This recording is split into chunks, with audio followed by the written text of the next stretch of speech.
नमस्कार दोस्तों, मैं प्रदीप एक बार फिर आप सबों को एसके टेक्निकल चैनल में स्वागत करते हैं। तो फ्रेंड्स, जैसा कि हम लोगों का सीरीज चल रहा है अभी ITI fitter trade theory previous year questions paper का, तो फ्रेंड्स उस सीरीज का यह सेकेंड क्लास है।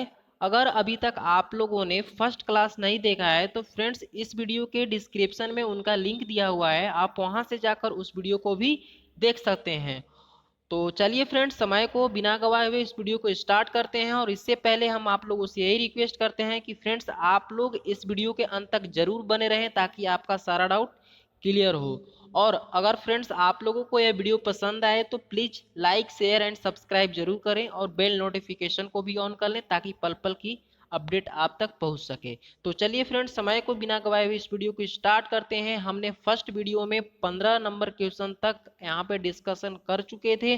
फ्रेंड्स इस वीडियो में हम बात करेंगे 60 से नेक्स्ट, है ना। तो यहाँ पे 16 नंबर से हम अगले क्वेश्चन के यहाँ पे बात करेंगे। तो चलिए देख लेते हैं। जी हाँ फ्रेंड्स, तो जैसा कि आप यहाँ पे देख पा रहे हैं, यहाँ पे देखिए फ्रेंड्स, बहुत ही इंपॉर्टेंट क्वेश्चन है। और आपसे पूछा गया है, बोला गया है कि चित्र में फाइल एक्स अंकित भाग का नाम बताएं, है ना। अब यहाँ पे देखिए इंग्लिश के बारे में अगर हम बात करें तो ये वही बोल रहा है कि name the part of the file mark x in the figure, यानी इस फिगर में जो आपका एक्स भाग यहाँ पे इंडिकेट किया है फ्रेंड्स, उस भाग को हम क्या कहते हैं, है ना। तो चलिए ऑप्शन देख लेते हैं। ऑप्शन में बोल रहा है टैंक, ऑप्शन बी फेरुल, हिल और फाइल की लेंथ। क्लियर। तो फ्रेंड्स देखिए यहाँ पे जो आपका एक्स इंडिकेट कर रहा है फ्रेंड्स, उसको हम कहते हैं हिल। क्लियर, बात समझ में आ रही है। इसको हम क्या बोलते हैं, हिल बोलते हैं। क्लियर, ये फ्रेंड्स आपका हैंडल हो गया, ये आपका हैंडल हो गया। और ये आपका टैंक हो गया, जो इस हैंडल के अंदर फिट रहता है, उसको हम क्या बोलते हैं, उसको हम टैंक बोलते हैं। क्लियर। और यहाँ टिप से लेकर आपका हिल तक की जो लंबाई होती है फ्रेंड्स, जो यहाँ पे डिस्टेंस होती है, उसको हम कहते हैं फाइल की लेंथ बोलते हैं। क्लियर। तो ये सारे चीज़ आप लोग यहाँ पे याद रखिएगा, है ना। तो बहुत ही इंपॉर्टेंट ये है यहाँ पे क्वेश्चन आपसे फाइल से रिलेटेड। अगर आपने अभी तक फाइल टॉपिक नहीं पढ़ा है तो फ्रेंड्स पढ़ लीजिए, है ना, क्योंकि फाइल ही फीडर के लिए बहुत ही इंपॉर्टेंट है और इससे लगभग 3 से 4 क्वेश्चंस आपसे पूछे जाते हैं, है ना। डिफरेंट डिफरेंट फाइल्स होते हैं, तो उनके मटेरियल, उनके टाइप्स और उनके जो आपके आकार के अनुसार हैं, ग्रेड के अनुसार हैं, है ना। तो इस तरह से फाइलें अलग अलग होती हैं, तो वो सारी चीज़ आप लोग पढ़ लीजिएगा, बहुत ही इंपॉर्टेंट है वो सारी चीज़। तो फ्रेंड्स इसका जो आपका 16 का जो आपका करेक्ट आंसर होगा वो फ्रेंड्स क्या होगा, हिल होगा। और हमने अभी पिछले क्लास में बात किया था इसी से रिलेटेड क्वेश्चन जो आया था, आपका 15 नंबर क्वेश्चन जो था, उसमें पूछा था कि किस भाग, फाइल के किस भाग से हम कटिंग नहीं कर सकते हैं, तो वो हमारा हिल है। और यही फ्रेंड्स हमारा हिल होता है जिसपे दांते नहीं कटे होते हैं, है ना। तो कंफर्म हो गया होगा, आशा करते हैं आप लोगों का एक क्लियर कंप्लीट हो गया होगा ये तो चलिए अब हम यहाँ से अगले क्वेश्चन की ओर चलते हैं। जी हाँ फ्रेंड्स, तो यहाँ पे देखिए 17 नंबर क्वेश्चन आपसे पूछा गया है, 17 नंबर क्वेश्चन पूछा गया है कि in a marking media copper sulphate needs to be handle carefully because, बोला गया है कि मार्किंग मीडिया में कॉपर सल्फेट को सावधानी पूर्वक हैंडल करना चाहिए क्योंकि यह अधिक सूखा होता है, जहरीला होता है, जल्दी विलेयित होता है और अधिक सांद्र है। तो फ्रेंड्स देखिए, इस क्वेश्चन का आंसर देने से पहले हम आप लोगों को कुछ मार्किंग मीडिया से रिलेटेड वो जो डाउट है वो हम क्लियर करना चाहते हैं। तो फ्रेंड्स यहाँ पे ध्यान दीजिएगा, है ना। अगर हम बात करें मार्किंग मीडिया की, तो मार्किंग मीडिया क्या होती है, तो एक नोट आप लोग लगाइएगा और लिखिएगा कि मार्किंग मीडिया यहाँ पे क्या है ना। तो लिखिएगा कि मार्किंग करने से पहले, किसी भी जॉब पर मार्किंग करने से पहले उस जॉब के सरफेस पर जिस पदार्थ को हम लेपित करते हैं, है ना, देख रहे हैं फ्रेंड्स, जिस पदार्थ को हम लेपित करते हैं उसको हम क्या बोलते हैं, उसको हम बोलते हैं मार्किंग मीडिया, है ना, क्या बोलते हैं, मार्किंग मीडिया के नाम से जानते हैं। तो फ्रेंड्स अब चलिए हम बात कर लेते हैं मार्किंग मीडिया के टाइप्स के बारे में, है ना। तो हमारे जो मार्किंग मीडिया होती है वो फ्रेंड्स 4 प्रकार के होते हैं। कौन कौन, 4 प्रकार के होते हैं। फर्स्ट जो हमारा होता है वो होता है वाइट वाश, है ना, वो होता है वाइट वाश। उसके बाद सेकेंड होता है पर्शियन ब्लू, पर्शियन ब्लू। उसके बाद थर्ड होता है हमारा कॉपर सल्फेट, कॉपर सल्फेट। और फोर्थ जो होता है सेल्यूलोज लेकर होता है। तो फ्रेंड्स इसको आप लोग याद कर लीजिएगा कि हमारी जो यहाँ पे मार्किंग मीडिया होते हैं, मार्किंग मीडिया के जो टाइप्स होते हैं वो फ्रेंड्स कितने होते हैं, तो हमारा 4 प्रकार के पाए जाते हैं, है ना। White wash, Persian blue, copper sulphate और यहाँ पे सेल्यूलोज लेकर। अब चलिए फ्रेंड्स बात कर लेते हैं इन चारों का कुछ यहाँ पे प्रॉपर्टी है ना, इनके क्या क्या गुण होते हैं और ये कैसे बनाए जाते हैं। तो फ्रेंड्स सबसे पहले हम बात कर लेते हैं व्हाइट वाश की। तो व्हाइट वाश 3 तरीके से बनाया जाता है ना। फर्स्ट जो आपका तरीका है, फर्स्ट तरीके में क्या यहाँ पे हम अपनाते हैं, क्या यूज करते हैं, तो चौक पाउडर, है ना, chalk powder plus water, chalk powder और वाटर को मिक्स करके हम व्हाइट वॉश बनाते हैं। दूसरा तरीका क्या है, चौक पाउडर और मिथाइल स्प्रिट, है ना, मिथाइल स्प्रिट को हम यहाँ पे मिलाकर व्हाइट वॉश तैयार करते हैं। और थर्ड आपका होता है लेड पाउडर, लेड पाउडर और तारपीन का तेल, तारपीन का तेल मिलाकर हम यहाँ पे व्हाइट वॉश तैयार करते हैं। तो फ्रेंड्स ये बहुत ही इंपॉर्टेंट पॉइंट्स हैं, क्योंकि इससे तरीके आपसे पूछते हैं कि व्हाइट वॉश बनाने के तरीके कितने होते हैं, और आपको ऑप्शन में दे देगा कि जो कॉपर सर्टिफिकेट बनाया जाता है वो निम्न में से किस प्रक्रिया के द्वारा बनाया जाता है ना। तो इनमें से अगर आपका ऑप्शन में कोई एक रहेगा तो वही आपका करेक्ट आंसर होगा। एक बार फिर से हम डिस्कस कर देते हैं। यहाँ पे चौक पाउडर और वाटर को मिलाकर हम फर्स्ट विधि से व्हाइट वॉश तैयार करते हैं, और सेकेंड होता है आपका चौक पाउडर और मिथाइल स्प्रिट, क्लियर। थर्ड है आपका लेड पाउडर और तारपीन का तेल, है ना। तो इस तरह से हम यहाँ पे व्हाइट वॉश तैयार करते हैं। अब नेक्स्ट हम बात कर लेते हैं फ्रेंड्स यहाँ पे जो अगला है हमारा इसके यूज के बारे में, है ना। तो इसके यूज हम कहाँ पर करते हैं, सबसे पहले ये बहुत ही इंपॉर्टेंट है, यूज से भी क्वेश्चन पूछे जाते हैं कि व्हाइट वॉश का यूज हम कहाँ करते हैं। तो फ्रेंड्स व्हाइट वॉश का जो यूज करते हैं हम रफ सरफेस पर करते हैं। कहाँ पे करते हैं, रफ सरफेस पर, जैसे कास्टिंग हो गया, वेल्डिंग सरफेस हो गया इत्यादि पे, है ना। इसको हम फिनिश सरफेस पे कभी भी नहीं कर सकते हैं, है ना। इसीलिए ये आप लोग याद रखिएगा कि व्हाइट वॉश का प्रयोग फिनिश सरफेस पर नहीं किया जाता है, इसको रफ सरफेस पर किया जाता है, जैसे वेल्डिंग सरफेस हुआ, है ना, कास्टिंग सरफेस हुआ, ये सारी चीज फिर हम इसका यूज करते हैं, क्लियर। अब चलिए हम बात कर लेते हैं, अगला हमारा है पर्शियन ब्लू। तो फ्रेंड्स पर्शियन ब्लू का प्रयोग हम लोग कहाँ करते हैं, यहाँ पे इसके यूजेस के बारे में क्वेश्चन पूछे जाते हैं। तो पर्शियन ब्लू का यूज हम लोग करते हैं फिनिश सरफेस पे, है ना, फिनिश सरफेस पे करते हैं। और इसका कुछ एडवांटेज भी है और डिसएडवांटेज भी, यानी कि लाभ है और हानियां हैं। तो सबसे पहले हम इसके लाभ के बारे में बात कर लेते हैं पर्शियन ब्लू की। तो फ्रेंड्स लाभ क्या है कि यह क्लियर, क्लियर और यहाँ पे सुरक्षित और साफ लाइनें स्पष्ट यहाँ पे ये प्रदान करती है, यानी कि इससे क्या होता है, लाइनें जो होती हैं एकदम स्पष्ट होती है ना। लेकिन इसका जो डिसएडवांटेज है, इसकी जो हानियां हैं, इसकी क्या हानि है फ्रेंड्स, ये सूखने में समय जो है ना वो अधिक लेती है। ये क्वेश्चन पूछा जाता है कि बताइए निम्नलिखित में से वैसे कौन सी मार्किंग मीडिया है जो सूखने में अधिक समय लेता है लेकिन लाइन जो है एकदम क्लियर और स्पष्ट प्रदान करता है।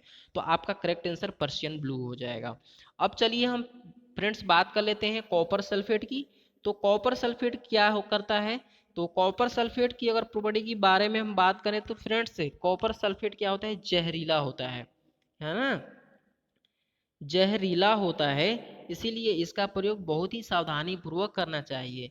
और एक बात और कि जो कॉपर सल्फेट होता है वो जहरीला होता है, और अगर ये समय तक ज़्यादा समय तक अगर ये जॉब पे रहे तो उस जॉब को हानि भी पहुंचा सकती है ना।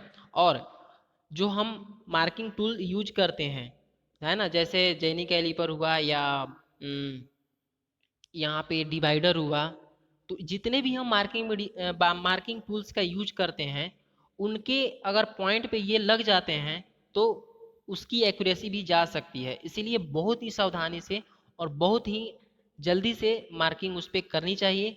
और अगर उसका पॉइंट पे अगर कॉपर सल्फेट लग जाता है तो उसको जल्दी साफ करने का प्रयास करना चाहिए, है ना, क्योंकि ये बहुत ही क्रियाशील होती है कॉपर सल्फेट। तो फ्रेंड्स, आप लोगों को यहाँ से क्लियर हो गया होगा कि कॉपर सल्फेट क्या होता है, जहरीला होता है, इसलिए इसको हम बहुत ही सख्त यानी सावधानी पूर्वक हम इसको हैंडल करते हैं। क्लियर। नेक्स्ट होता है हमारा सेलुलोज लेकर। तो फ्रेंड्स, सेलुलोज लेकर की अगर बात करें तो सेलुलोज लेकर जो होती है मार्केट में डिफरेंट डिफरेंट कलर में पाई जाती है ना। और इसका प्रयोग हम लोग फिनिश सरफेस पर करते हैं। फ्रेंड्स, याद रखिएगा, हम यहाँ पे कॉपर सल्फेट के बारे में यूज नहीं बताएं, तो कॉपर सल्फेट का यूज भी हम फिनिश सरफेस पर करते हैं और सेलुलोज का भी हम फिनिश सरफेस पर करते हैं, और साथ ही साथ पर्शियन ब्लू का। यानी जो हमारी है आपका यहाँ पे, यानी पर्शियन ब्लू हो गया, है ना, कॉपर सल्फेट हो गया और सेलुलोज लेकर हो गया, ये तीनों का प्रयोग हम लोग फिनिश सरफेस पर करते हैं। इसको आप लोग याद रखिएगा। और रफ सरफेस पर किसका करते हैं, वाइट वाश का करते हैं। क्लियर हुआ। तो फ्रेंड्स, आशा करते हैं आप लोगों का ये डाउट क्लियर हो गया होगा। अब चलिए इसके हम क्वेश्चन की ओर चलते हैं, क्या हमसे क्वेश्चन पूछा गया है ना। तो आपसे क्वेश्चन पूछा गया यही था कि मार्किंग मीडिया में कॉपर सल्फेट को सावधानी पूर्वक हैंडल करना चाहिए क्योंकि यह क्या होता है फ्रेंड्स, डायरेक्टली जहरीला होता है। हमारा correct answer option number B के साथ चला जाएगा, यानी ये जहरीला होने के कारण ही हम इसको अच्छे से हैंडल करते हैं सावधानी पूर्वक, है ना, नहीं तो दुर्घटना भी हो सकती है ना। इसलिए हम लोग इसको अच्छे से हैंडल करते हैं। अब चलिए फ्रेंड्स, यहाँ पे अगले क्वेश्चन की ओर चलते हैं। जी हाँ फ्रेंड्स, तो यहाँ पे देखिए 18 नंबर क्वेश्चन आपसे पूछा गया है। बोला गया है कि name the file which is use for sharpening teeth of would working सा। बोला गया है कि उस फाइल का नाम बताएं जो वुड वर्किंग सा के दांतों को तेज करने में प्रयुक्त होता है। वुड वर्किंग सा, जो कारपेंटर लोग क्या करते हैं, जब लकड़ी को काटते हैं ना, तो लकड़ी को काटने वाली जो आरी होती है ना, जो सा होती है, उसके दांतों को अगर शार्प करने की जरूरत पड़ गई तो आप किस फाइल का यूज करेंगे, है ना। तो चलिए इसका ऑप्शन देख लेते हैं। ऑप्शन ए बोल रहा है रिफलर फाइल, ऑप्शन बी बोल रहा है मिल्सा file, option C crossing file, option D barrette file. तो फ्रेंड्स, यहाँ से जो आपका करेक्ट आंसर निकल के आएगा वो फ्रेंड्स आपका आएगा मिल्सा फाइल। यानी कि मिल्सा फाइल का यूज हम लोग किसके लिए करते हैं, वुड वर्किंग सा के दांतों को तेज करने के लिए प्रयुक्त करते हैं, है ना। तो यहाँ से करेक्ट आंसर आपका ऑप्शन नंबर बी हो जाएगा। फ्रेंड्स, आप लोग एक कॉपी और पेन लेकर जरूर बैठें और इस क्वेश्चन को जरूर नोट करें, है ना। यह सीरीज आप लोगों के लिए बहुत ही इंपॉर्टेंट होने वाला है। जो अभी लेटेस्ट एग्जाम आने वाले हैं आईटीआई के, जो नवंबर से होंगे, है ना, तो उनके लिए बहुत ही इंपॉर्टेंट है। और जो दिसंबर में भी अभी 2019 से 21 वाले सेशन का जो फर्स्ट ईयर का जो एग्ज़ाम होने वाले हैं, उनके लिए भी बहुत इंपॉर्टेंट होंगे। तो फ्रेंड्स, आप लोग इस सीरीज़ को लाइक कर दें, शेयर कर दें, और अगर आप इस चैनल में नए हैं तो इस चैनल को सब्सक्राइब कर बेल आइकन के घंटी जरूर प्रेस कर लें ताकि आपको रेगुलर अपडेट मिलती रहे। तो फ्रेंड्स, इसी तरह से चलिए हम अगले क्वेश्चन की ओर यहाँ पे डिस्कस कर लेते हैं। देखिए यहाँ पे 19 नंबर क्वेश्चन आपसे पूछा गया है कि निम्न में से किसका प्रयोग रिवेट किए जाने वाले छिद्र को एलाइन करने के लिए होता है ना। फ्रेंड्स, अगर हम रिवेटिंग प्रोसेस की बात करें, उसमें डिफरेंट डिफरेंट टाइप्स के रिवेटिंग टूल्स यूज किए जाते हैं, है ना। तो जिसमें हमारा ऑप्शन ए दिया है डॉली, ड्रिफ्ट टूल, है ना, यहाँ पे चेकिंग टूल, उसके बाद फुल रिंग टूल। तो फ्रेंड्स देखिए, यहाँ पे आपसे क्वेश्चन पूछा गया है कि छिद्र को अलाइन करने के लिए, मतलब क्या, दो यहाँ पे हमारे प्लेट हैं, है ना, और दोनों प्लेटों को हमको क्या करना है फ्रेंड्स, जोड़ना है आपस में, है ना। तो जैसे मान लीजिए ये हमारा एक प्लेट हो गया, एक प्लेट ये हो गया, और यहाँ पे हम छिद्र कर देते हैं। तो कभी कभी क्या होता है कि हमारी छिद्र जो है ना, एक प्लेट का छिद्र दूसरे प्लेट के छिद्र से एक सामने में नहीं होते हैं, माने एक सीध में नहीं होते हैं। तो इसके लिए एक टूल यूज किया जाता है, कुछ इस तरह का होता है ना। इसको कहते हैं ड्रिफ्ट। इसको क्या बोलते हैं, ड्रिफ्ट टूल बोलते हैं। तो इसको हम क्या करेंगे, यहाँ पे इंसर्ट करेंगे, यहाँ पे इस तरह से, और ऊपर से हैमर की सहायता से हम इसको क्या कर लेंगे, अलाइन कर लेंगे, है ना। तो क्या किया जाता है, ड्रिफ्ट टूल का यूज हम लोग कहाँ पे करते हैं, कहाँ पे करते हैं, रिवेटिंग किए जाने वाले छिद्र को अलाइन करने के लिए। तो फ्रेंड्स आपका जो करेक्ट आंसर होगा वो फ्रेंड्स आपका क्या हो जाएगा, ड्रिफ्ट टूल हो जाएगा। ये आप लोग याद रखिएगा, है ना। यानी ड्रिफ्ट टूल का प्रयोग हम रिवेट किए जाने वाले छिद्र को अलाइन करने में करते हैं। क्लियर। तो अब इसी के साथ हम अगले क्वेश्चन की ओर चलते हैं। चलिए देख लेते हैं अगला क्या है। जी हाँ फ्रेंड्स, तो देखिए नेक्स्ट क्वेश्चन आपसे पूछा गया है, 20 नंबर क्वेश्चन आपसे पूछा गया है। बोला गया है कि how will you specify the folding machine, मतलब क्या, जो मोड़ने वाली मशीन होती है उसका जो स्पेसिफिकेशन किया जाता है वो किसके अनुसार किया जाता है ना।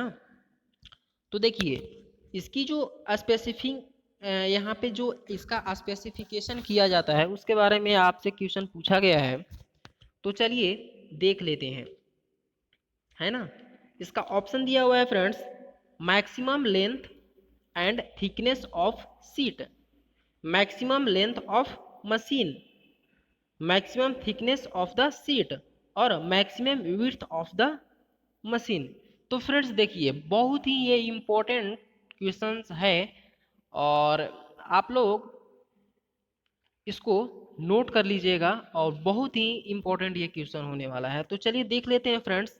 यहाँ पे जो 20 नंबर क्वेश्चन हमसे पूछा गया है, बोला गया है कि आप फोल्डिंग मशीन को कैसे विनिर्दिष्ट करेंगे, यानी स्पेसिफाई करेंगे, है ना। तो इसका जो आपका करेक्ट आंसर हो जाएगा फ्रेंड्स, वो आपका ऑप्शन नंबर ए के साथ चला जाएगा, यानी maximum length and thickness of seat. Clear. Seat के अधिकतम लंबाई तथा मोटाई से हम किसी भी फोल्डिंग मशीन को स्पेसिफाई करते हैं। क्लियर। तो यहाँ से करेक्ट आंसर आपका ऑप्शन नंबर ए करेक्ट हो जाएगा। क्लियर। अब चलिए हम यहाँ पे देखिए 21 नंबर क्वेश्चन आपसे बहुत ही अच्छा क्वेश्चन पूछ लिया गया है। बोला गया है कि what is the function of a soldering iron in the soldering process. बोला गया है फ्रेंड्स कि सोल्डरिंग प्रक्रिया में सोल्डरिंग आयरन का कार्य क्या है ना।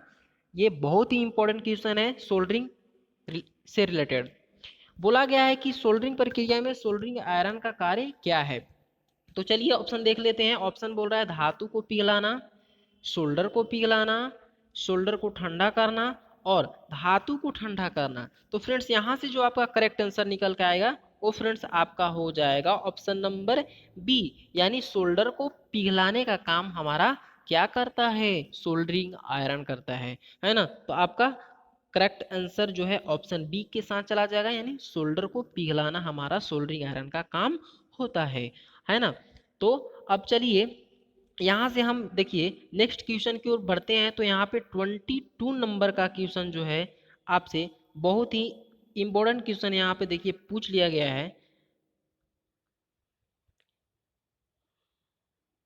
हाँ ये देखिए 22 नंबर क्वेश्चन आपसे पूछा गया है फ्रेंड्स। बोला गया है कि pro the purpose of tempering of harden steel component is four.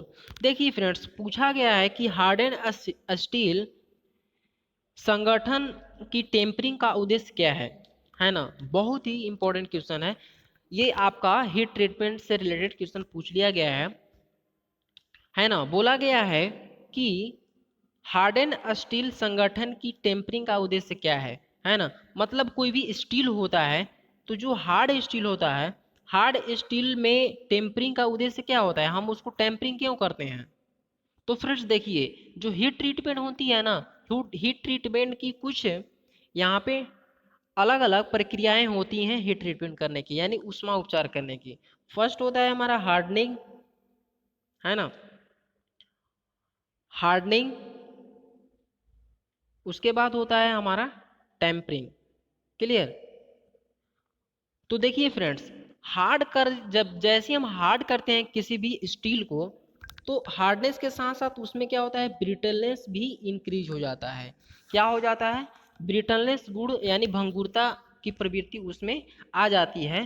तो इसी भंगुरता को हम कम करने के लिए और टफनेस को इंक्रीज करने के लिए जो प्रक्रिया यूज करते हैं उसको हम बोलते हैं टेम्परिंग, है ना। तो चलिए ऑप्शन देख लेते हैं। यहाँ पे ऑप्शन बोल रहा है कि इंक्रीजिंग इट्स हार्डनेस, मतलब हार्डनेस को इंक्रीज करने के लिए। उसके बाद ऑप्शन बी बोल रहा है रिड्यूसिंग इट्स ब्रिटलनेस, माने इसके ब्रिटलनेस को कम करने के लिए, और इंक्रीज इट्स डक्टिलिटी, क्या डक्टिलिटी को यहाँ पे इंक्रीज करने के लिए। उसके बाद डी इंक्रीजिंग इट्स टफनेस। यानी कि फ्रेंड्स देखिए, टेम्परिंग का जो काम होता है टफनेस को इंक्रीज करना और ब्रिटलनेस को क्या करना, ब्रिटलनेस को कम करना। तो फ्रेंड्स देखिए, यहाँ पे अगर आप ऑप्शन बी की बात करें यहाँ पे इंग्लिश में, तो रिड्यूसिंग इट्स ब्रिटलनेस, लेकिन इसकी भंगुरता बढ़ाने का हिंदी में दिया है। तो हिंदी उतनी वरीयता नहीं दी जाती है। अगर फ्रेंड्स आपको अगर ज़्यादा फोकस करेंगे इंग्लिश ऑप्शन पे, तो वहाँ से आपका 100% करेक्ट होने का चांस रहता है ना, क्योंकि हिंदी की उतनी वरीयता नहीं दी जाती है। जो क्वेश्चन हिंदी में गलत है, अगर आप इंग्लिश में वो सही है तो इंग्लिश का ही माना जाता है। तो इसलिए आप लोग ध्यान दें थोड़ा सा। देखिए ऑप्शन बी में दिया हुआ है रिड्यूसिंग इट्स ब्रिटलनेस, मतलब कि इसके ब्रिटलनेस को कम करने के लिए, ब्रिटलनेस को कम करने के लिए जो प्रोसेस की जाती है वो उसको हम क्या बोलते हैं, टेम्परिंग। तो मतलब टेम्परिंग का प्रयोग होता है टफनेस को इंक्रीज करना और ब्रिटलनेस को रिड्यूस करना, है ना, यानी उसको कम करना। तो आपका जो करेक्ट आंसर होगा फ्रेंड्स, वो आपका ऑप्शन नंबर बी के साथ चला जाएगा, है ना, यानी ब्रिटलनेस को रिड्यूस करने के लिए हम टेम्परिंग का यूज करते हैं। अब इसी के साथ देख लेते हैं यहाँ पे फ्रेंड्स, अगला क्वेश्चन आपसे पूछा गया है, बोला गया है कि while normalising the component should be cooled by, मतलब क्या, जो नॉर्मलाइजिंग किया जाता है, ये भी देखिए फ्रेंड्स एक हीट ट्रीटमेंट का क्या है, प्रक्रिया है, नॉर्मलाइजिंग, है ना। तो नॉर्मलाइजिंग में हम क्या करते हैं, किसी भी स्टील के अंदर जो इंटरनल डिफेक्ट्स होते हैं, है ना, इंटरनल डिफेक्ट्स होते हैं, और अगर आपको मान लीजिए किसी भी स्टील के उसके जो स्ट्रक्चर होते हैं उसको रिफाइन करना है, तो उसके लिए आप किसका प्रयोग करते हैं, नॉर्मलाइजिंग प्रोसेस का यूज करते हैं, है ना। तो वही पूछा गया है कि जो नॉर्मलाइजिंग किया जाता है ना, तो नॉर्मलाइजिंग के समय कंपोनेंट को ठंडा किया जाना चाहिए। क्या चीज़ में ठंडा किया जाना चाहिए? तो फ्रेंड्स चलिए ऑप्शन देख लेते हैं।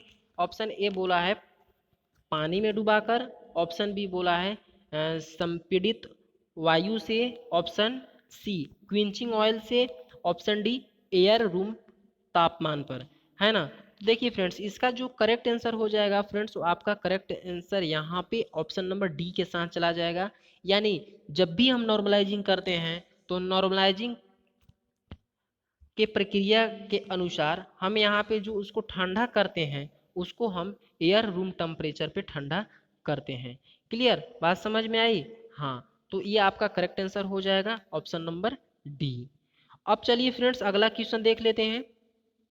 जी हाँ फ्रेंड्स, यहाँ पे देखिए 24 नंबर क्वेश्चन में आपसे पूछा गया है कि सामान्य उद्देश्य ड्रिल का कटिंग एंगल कितना होता है, मतलब what is the cutting angle of general purpose drill. मतलब क्या कि जनरल पर्पस के लिए, मतलब यहाँ पे सामान्य उद्देश्य के लिए जो ड्रिल का कटिंग पॉइंट का जो एंगल होता है वो कितना होता है, तो आपका फ्रेंड्स 118 डिग्री होता है ना। सॉफ्ट धातु के लिए, सॉफ्ट मेटल के लिए 118 से अधिक होता है, सॉरी सॉफ्ट मेटल के लिए 118 से कम होता है। यहाँ पे एक मिनट, 118 से सॉफ्ट धातु के लिए क्या होता है, कम होता है। और अगर हम हार्ड मटेरियल की बात करें तो 180 से अधिक होता है ना।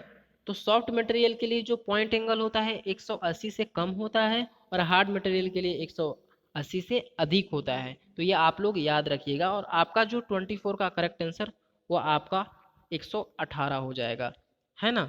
यानी कि सामान्य उद्देश्य ड्रिल का कटिंग पॉइंट एंगल कितना होता है, 118 डिग्री होता है। अब चलिए हम बात कर लेते हैं यहाँ पे अगले क्वेश्चन की। जी हाँ फ्रेंड्स, तो यहाँ पे देखिए 25 नंबर क्वेश्चन आपसे पूछा गया है, बोला गया है कि the bench wise is specified by, है ना, यानी बेंच वाइज का विनिर्दिष्ट की जाती है कैसे। ऑप्शन ए जोड़ का विड्थ से, ऑप्शन बी स्पिंडल की लंबाई से, ऑप्शन सी फिक्स जबड़े की लंबाई से, और डी घूमने वाले जबड़े की मूविंग दूरी से, है ना। तो फ्रेंड्स देखिए इसमें जो आपका ऑप्शन वो आपका कोई भी ऑप्शन यहाँ पे मिल नहीं रहा है ना, क्योंकि जो बेंच वाइज की जो हम यहाँ पे स्पेसिफिकेशन करते हैं, यानी बेंच वाइज का जो साइज लिया जाता है वो किससे लिया जाता है, जा प्लेट की चौड़ाई से, है ना। तो आप लोग इसको याद रखिएगा कि जो हमारा बेंच वाइज होता है, बेंच वाइज का जो साइज लिया जाता है वो जबड़े की चौड़ाई से ली जाती है ना। इसलिए आपका यहाँ से इसमें कोई करेक्ट आंसर हमें नहीं दिख रहा है, क्योंकि वैसा ऑप्शन भी नहीं दिया है। देखिए एक ऑप्शन यहाँ पे दिया था कि the width of the joint, तो अगर यहाँ पे जा कर देता ना, जा प्लेट अगर यहाँ पे कर देता तो ये आपका correct answer option number A हो जाता है, यानी कि द विड्थ ऑफ द जा प्लेट, अगर इस तरह से ये ऑप्शन लगाया हुआ रहता तो यहाँ पे करेक्ट आंसर ऑप्शन ए हो जाता, है ना। इसलिए इसमें से कोई ऑप्शन आपका करेक्ट नहीं है। आपका करेक्ट आंसर क्या होगा, आप लोग इसको नोट कर लीजिएगा कि जो हमारी बेंच वाइज होती है उसकी जो साइज ली जाती है वो जा प्लेट की चौड़ाई से, है ना, जा प्लेट की चौड़ाई से। क्लियर, ये आप लोग नोट कर लीजिएगा। अब चलिए फ्रेंड्स बात कर लेते हैं हम यहाँ पे अगले क्वेश्चन की, है ना। अब देखिए यहाँ पे 16 नंबर क्वेश्चन आपसे पूछा गया है, बोला गया है कि name the part mark x in figure. ये जो आपका फिगर दिखाया गया है फ्रेंड्स, ये किसका फिगर है, यही बेंच वाइज का फिगर है ना। तो बेंच वाइज में जो एक्स भाग इंडिकेट किया है इसको हम क्या बोलते हैं, चलिए ऑप्शन देख लेते हैं। ऑप्शन ए मूवेबल जा, ऑप्शन बी फिक्स जा, स्पिंडल, हार्ड जा। तो फ्रेंड्स इसका जो करेक्ट आंसर हो जाएगा आपका क्या हो जाएगा, हार्ड जा कहते हैं, है ना। इसको क्या कहते हैं, हार्ड जा कहते हैं। इसको आप लोग याद रखिएगा। अब चलिए अगला क्वेश्चन यहाँ पे हम देख लेते हैं। क्लियर, तो फ्रेंड्स देखिए अगले क्वेश्चन की ओर अगर हम चलते हैं तो यहाँ पे देखिए 27 नंबर क्वेश्चन आपसे पूछा गया है फ्रेंड्स। बोला गया है कि नेम द फोर्जिंग टूल, क्या बोला गया है फ्रेंड्स, बोला गया है कि name the forging tool given in figure. इस फोर्जिंग टूल का नाम क्या है ना। तो फ्रेंड्स याद रखिएगा आप लोग, इसको हम कहते हैं फ्लैटर। क्या बोलते हैं फ्रेंड्स, इसको फ्लैटर बोलते हैं।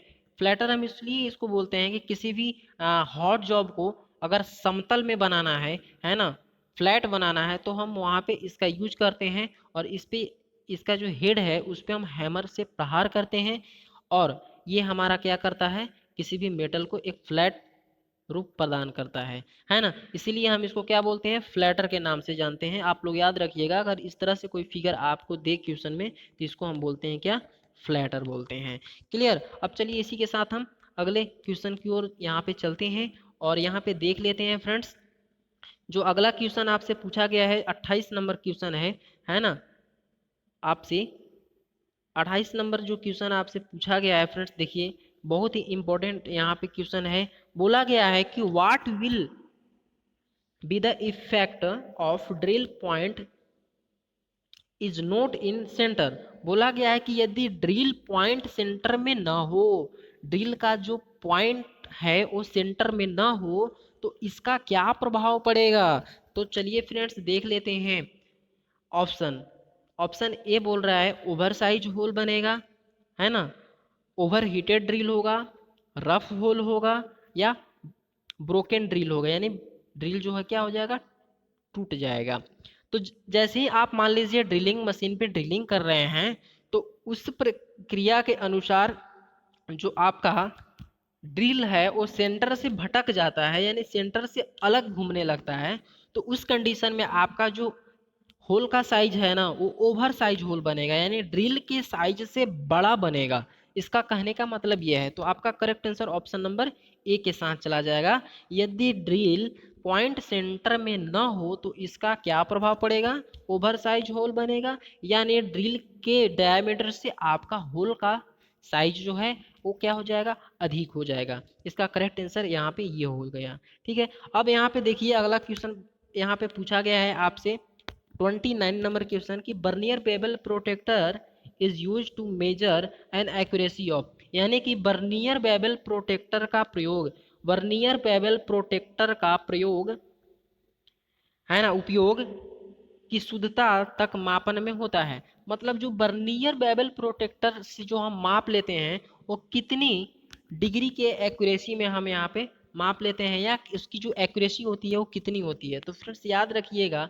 हम किसी भी बर्नियर बेवल प्रोटेक्टर की जो एक्यूरेसी होती है वो कितना होता है? 5 मिनट, है ना। यानी 5 मिनट की एक्यूरेसी में हम बर्नियर बेवल प्रोटेक्टर की सहायता से हम किसी भी एंगल को मेजरमेंट कर सकते हैं। आप लोग याद रखिएगा कि बर्नियर बेवल प्रोटेक्टर की जो एक्यूरेसी होती है वो कितनी होती है?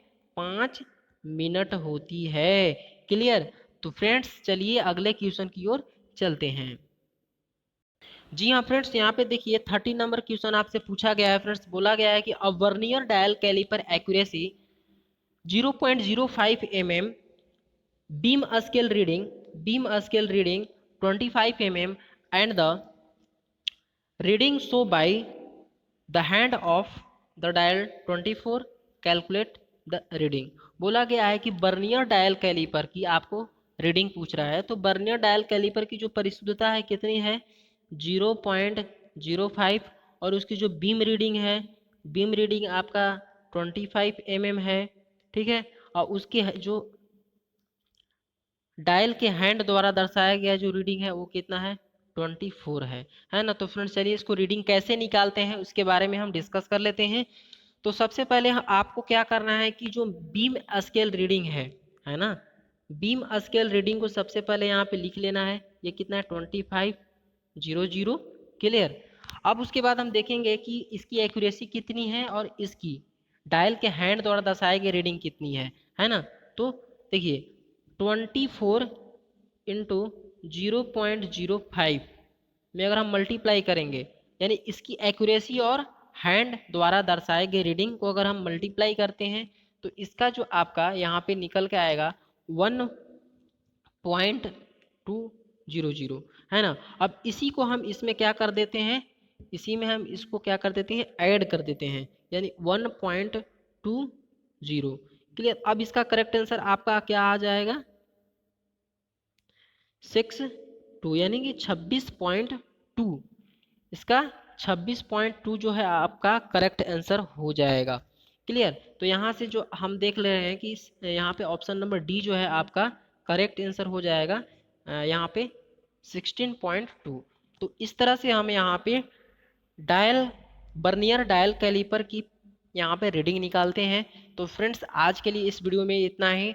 आप लोगों को इस वीडियो के अंत तक बने रहने के लिए बहुत बहुत धन्यवाद। Thank you and bye bye. फिर से मिलेंगे हम नए वीडियो में नए जानकारी के साथ। तब तक के लिए नमस्कार।